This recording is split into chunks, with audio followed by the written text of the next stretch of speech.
முதல் வாசகம். பசித்திருப்போருக்காக உன்னையே கையளித்து வறியோரின் தேவையை நிறைவு செய்வாயானால் இருள் நடுவே உன் ஒளி உதிக்கும். இறைவாக்கினர் எசாயா நூலிலிருந்து வாசகம். அதிகாரம் 58 இறைவசனங்கள் 9 முதல் 14 முடிய. ஆண்டவர் கூறுவது: உன்னிடையே இருக்கும் நுகத்தை அகற்றிவிட்டு சுட்டிக்காட்டி குற்றஞ்சாட்டுவதையும் பொல்லாதன பேசுவதையும் நிறுத்திவிட்டு பசித்திருப்போருக்காக உன்னையே கையளித்து வறியோரின் தேவையை நிறைவு செய்வாயானால் இருள் நடுவே உன் ஒளி உதிக்கும். இருண்ட உன் நிலை நண்பகல் போல் ஆகும். ஆண்டவர் தொடர்ந்து உன்னை வழி நடத்துவார். வறண்ட சூழலில் உனக்கு நிறைவழிப்பார். உன் உள்ளங்களை வலிமையாக்குவார். நீயும் நீர் பாய்ந்த தோட்டம் போலும் ஒருபோதும் வற்றாத நீரூற்று போலும் இருப்பாய். உன் மக்கள் பண்டை நாளிலிருந்து பாழடைந்து கிடப்பவற்றை கட்டியெழுப்புவர். தலைமுறை தலைமுறையாக உள்ள அடித்தளங்களை மேல் கட்டி எழுப்புவாய். தகர்ந்த மதிலை திரும்ப கட்டுபவன் என்றும் குடியிருப்பதற்கு தெருக்களை சீர்படுத்துபவன் என்றும் பெயர் பெறுவாய். ஓய்வு நாளின் முறைமைகளில் நின்று விலகிச் செல்லாது என் புனித நாளில் உன் விருப்பம் போல் செய்யாதிருந்து ஓய்வு நாள் மகிழ்ச்சியின் நாள் என்றும் ஆண்டவரின் மேன்மை மிகு புனித நாள் எனவும் சொல்லி அதற்கு மதிப்பு தந்து உன் சொந்த வழிகளில் செல்லவோ உன் சொந்த ஆதாயத்தை நாடவோ வெற்று பேச்சுகளை பேசவோ செய்யாதிருந்தால் அப்பொழுது ஆண்டவருக்கு ஊழியம் புரியும் மகிழ்ச்சியை பெறுவாய். நானோ மண்ணுலகின் உயர்விடங்களில் உன்னை வலம் வரச் செய்வேன்.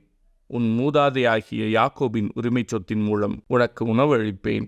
ஆண்டவரின் வாய் இதை உரைத்தது. இது ஆண்டவரின் அருள்வாக்கு.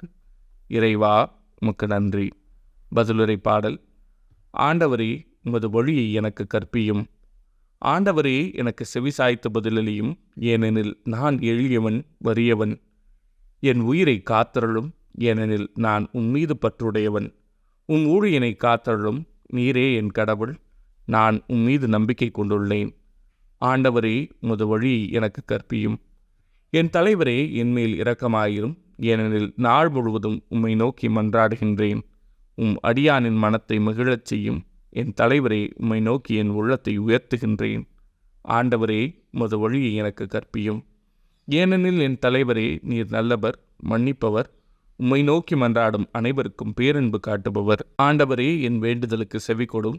உதவியை நாடும் என் குரலை கேட்டருளும். ஆண்டவரே, உமது வழியை எனக்கு கற்பியும்.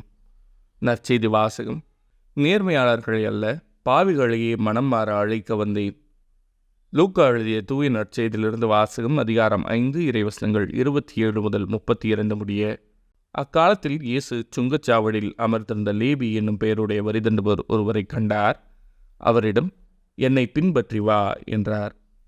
அவர் அனைத்தையும் விட்டுவிட்டு எழுந்து இயேசுவை பின்பற்றி சென்றார். அந்த லேவி தம் வீட்டில் அவருக்கு ஒரு பெரிய விருந்து அழைத்தார். வரிதண்டுபவர்களும் மற்றவர்களும் பெருந்திரளாய் அவர்களோடு பந்தியில் அமர்ந்தார்கள்.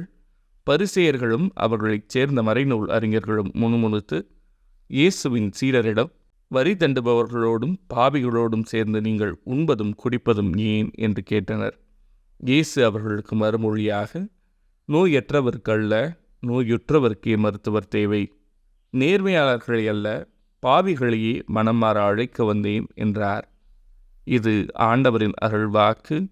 கிறிஸ்துவே, உமக்கு புகழ்.